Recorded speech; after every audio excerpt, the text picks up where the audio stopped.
We love having great advertisers support the show. In fact, it makes the show possible. But to continue having great advertisers, I need your help. Please go to podsurvey.com/grammar and take a quick anonymous survey that'll help us get to know you a little better. That way we can show advertisers just how fabulous, smart, and desirable our listeners are. Even if you've taken our show's podcast listener survey before, the current one is new and different, so I'd really love for you to take it all over again if you would. Plus, once you've completed the survey, you can enter to win a $100 Amazon gift card. Again, that's podsurvey.com/grammar. And thanks for your help.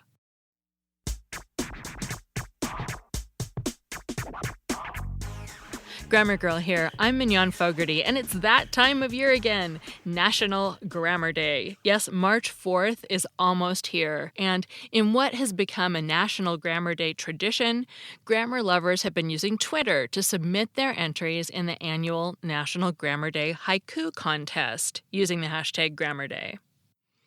Actually, like this podcast, the haiku cover not only grammar, but also word usage, punctuation, pronunciation, and writing style. And that's okay. We cast a wide net here, and everything that's both interesting and language-related is fair game. This year, though, I'd like to invite you to work with another form of short poetry called the Double Dactyl. To understand what a double dactyl is, you first need to know what a dactyl is. It's not an extinct flying reptile, that's a pterodactyl. However, if you translate the Greek roots that make up pterodactyl, you get wing finger. So dactyl means finger, but what do fingers have to do with poetry? True, you do use your fingers to write poetry, but that's true of poetry in general. The more relevant answer is that a dactyl is a sequence of 3 syllables, a stressed syllable, followed by 2 unstressed syllables. For example, the word holiday is a dactyl, as are Genesis and poetry. Are you getting the rhythm? Holiday, Genesis, poetry. And what do fingers have to do with a sequence of 1 stressed syllable and 2 unstressed syllables? Well, in metrical notation, stressed syllables are often written as a dash, and unstressed syllables as shorter, bent lines. Represented this way, apparently a dactyl reminded someone of a finger. The dash for the stressed syllable is the first longer knuckle, and the 2 shorter knuckles are the bent lines for the unstressed syllables. And I have a drawing on the transcript of this podcast at quickanddirtytips.com so you can get a better picture of that. The form of poem called the Double Dactyl has 2 stanzas of 4 lines each, in which the first 3 lines each are made up of just 2 dactyls, and the 4th line has a single dactyl followed by 1 more stressed syllable. For example, some acceptable 4th lines could be hullabaloo or give me a break. Aside from the metrical description, there are 3 other requirements for a double dactyl. The one that makes National Grammar Day particularly suitable for a double dactyl is that the topic of a double dactyl has to be a 2-dactyl proper noun. Not just any proper noun fits this description. Some that do fit include Emily Dickinson, Benedict Cumberbatch, and Ivan the Terrible. And, as you may have noticed by now, so does National Grammar Day. So here it is, a double dactyl composed especially for the upcoming special occasion. And I want to point out something I'll mention again at the end. This segment is written by Neil Whitman, so he wrote the poem, and the references to I in this segment refer to Neil, not me. Here's the poem, with pauses for the line breaks. Holy infinitives! National Grammar Day. Grammatomaniacs, time to geek out. Syntax, semantics, and strange ambiguities. This is the fun stuff that grammar's about. Here it is faster. Holy infinitives, National Grammar Day. Grammatomaniacs, time to geek out. Syntax, semantics, and strange ambiguities. This is the fun stuff that grammar's about. In case you'd like to try writing your own double dactyl, whether it's about National Grammar Day or something or someone else, I'll explain the rest of the requirements.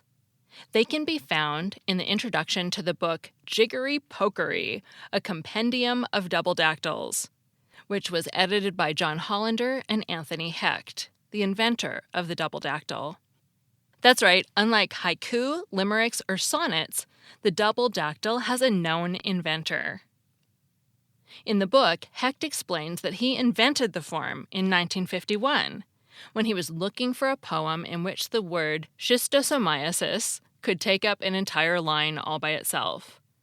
Schistosomiasis, by the way, is a parasitic disease spread by snails, but not by Squiggly, my favorite yellow snail. In fact, this word brings us to the second requirement for a double dactyl. At least one line must consist of a single double dactylic word.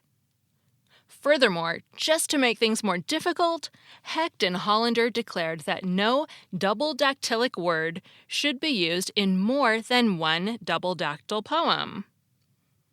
I won't bore you with a list of all the no longer eligible words I found in the double dactyls in Jiggery Pokery, but I'll put a list of them on the transcript for anyone who's interested. As far as I know, the word grammatomaniac has not been used in a double dactyl yet. In fact, I even thought I had invented the word on the model of grammatological and grammatophobia.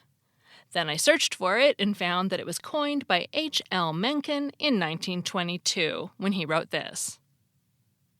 There are fanatics who love and venerate spelling as a tomcat loves and venerates catnip. There are grammatomaniacs, schoolmarms who would rather parse than eat, specialists in an objective case that doesn't exist in English, strange beings, otherwise sane, and even intelligent and comely, who suffer under a split infinitive as you or I would suffer under gastroenteritis. To Mencken's coinage, I'd add that grammatomaniacs can also be people who are just plain interested in how language works. In fact, in an earlier draft of the poem, I called them language enthusiasts instead of grammatomaniacs, but that's no good. Although language enthusiasts does consist of two dactyls, it's two words, not one. And it has to be one word. The rules are very clear about this. Actually, Hecht and Hollander also specify that the double dactylic single word should be in the second 4 lines, and ideally in the second to last line, but I just couldn't make that work. Here are some tips for finding or inventing your double dactylic word. 1. Take advantage of long suffixes. The suffixes ability and illogical have 4 syllables all by themselves, so you only need 2 to turn them into words like irritability and dermatological. 2. Take advantage of kind of long suffixes. The suffixes arity, actical, ational, Aryan, ality, istical, ography, ology, and torial are all dactyls, so you just need to find another dactyl that can combine with them. 3. Take advantage of 2-syllable suffixes. Don't forget about suffixes such as ubble and ibble, as in terrible, and ian, as in contrarian. 4. Remember the suffix ly. This suffix can turn an adjective into an adverb, and sometimes it can do so without even adding a syllable. The following pairs all have the same number of syllables: unjustifiable, unjustifiably, dermatological, dermatologically. 5. Take advantage of your prefixes, especially 2-syllable prefixes. These are often borrowed from Greek or Latin, such as hetero, hyper, hypo, meta, mono, neo, and poly. The negative prefixes non and un are useful for putting a stressed syllable at the beginning of a word. Finally, 6, look for Latin or Greek bound roots. What's a bound root, you ask? Take the double dactyl word pharmacologically. You may not recognize the root pharmaco and figure correctly that this word has something to do with drugs. But on its own, pharmaco isn't a word. Linguists call it a bound root. Similarly, the noun grammar can stand on its own, but the dactylic bound root, grammato, has to be part of a longer word. In addition to being about a person or thing with a double dactylic name, and having at least one line that consists of a single double dactylic word, there's one more requirement for a double dactyl poem. The first line has to be nonsense. For example, Jiggery Pokery, the title of Hecton Hollander's book. They should have titled the book Higgledy Piggledy because that was by far the most used piece of double dactylic nonsense in their poems. They only used Jiggery Pokery once. Occasionally, they used patty cake, and one poem in the book uses pocketa, which is an allusion to James Thurber's short story, The Secret Life of Walter Mitty. If you're curious about that allusion, read the story. It's a classic. I've also seen Hickory Dickory in double dactyls elsewhere. The name Babbity Rabbity in J.K. Rowling's Tales of Beetle the Bard has the distinction of being both a suitable subject for a double dactyl and a piece of double dactylic nonsense. I bent the rules about starting with a line of nonsense because I didn't like completely throwing away a line by not having it carry any meaning. Plus, I was sick of reading Higgledy Piggledy. Instead, I figured an exclamation would be close enough to nonsense and went with wholly infinitives. So much for the anatomy of a double dactyl.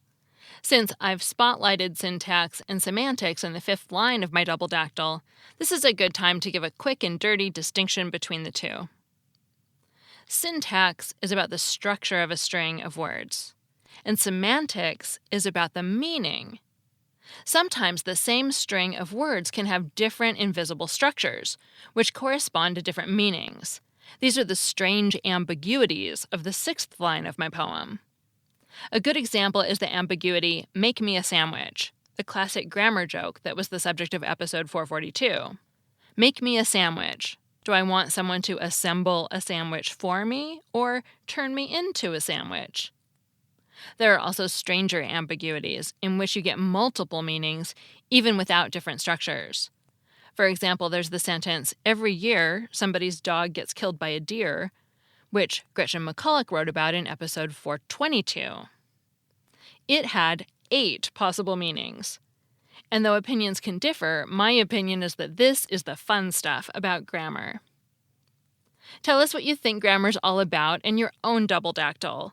Leave it in a comment on the webpage or tweet a screenshot of it to me with the hashtag GrammarDay. And I'll be looking for your haiku, too, under that hashtag.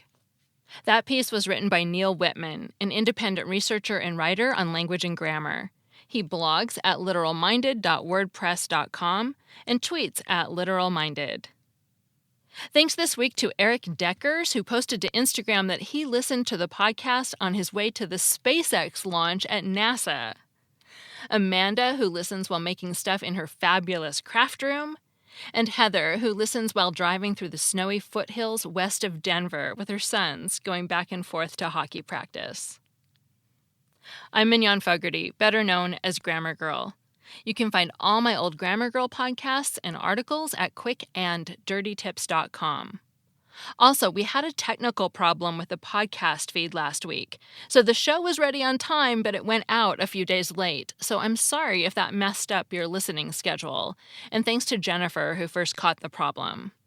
You might want to check and make sure you're still subscribed. And I guess this is also a good time to ask you to subscribe to the podcast if you aren't already subscribed. I hope to see some of your dactyl poems on Twitter and your haiku.